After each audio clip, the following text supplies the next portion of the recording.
নমস্কার। আজকে দিনটি গুরু পূর্ণিমার দিন।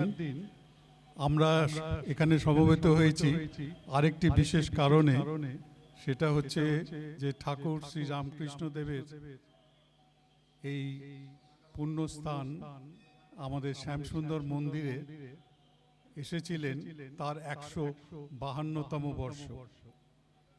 আমরা 150 বছর উদযাপন করেছিলাম এই মন্দির প্রাঙ্গণে।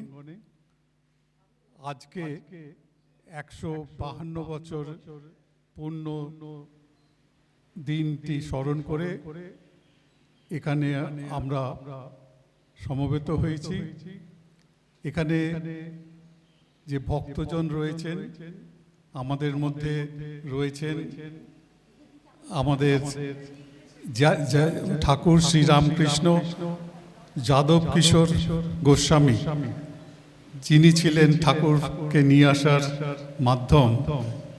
সেই বংশের সন্তান পম্পা চ্যাটার্জি আমাদের মধ্যে আজকে উপস্থিত হয়েছেন। এটা আমাদের পরম সৌভাগ্যের।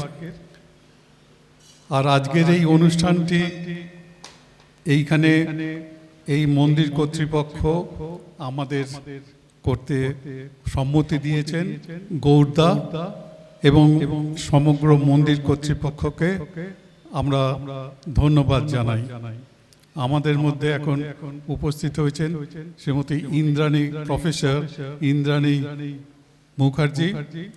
তিনি এই অঞ্চলের নয়, শুধু সমগ্র বাংলার যদি ইতিহাসে যদি দেখা যায় যে ধর্মীয় যে গ্রন্থ রচনা থেকে আরম্ভ করে বিশ্ববিদ্যালয় স্তরের বিভিন্ন গ্রন্থ রচনা করেছেন,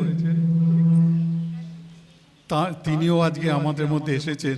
সেটাও একটা আমাদের পরম সৌভাগ্যের ব্যাপার।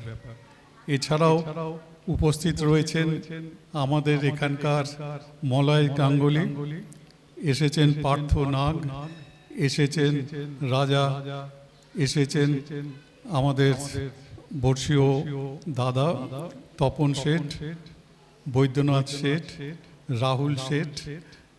আর এখানে আরও যারা ভক্তজন রয়েছেন তাদের সবাইকে আমরা অভিনন্দন জানাই, প্রণাম জানাই।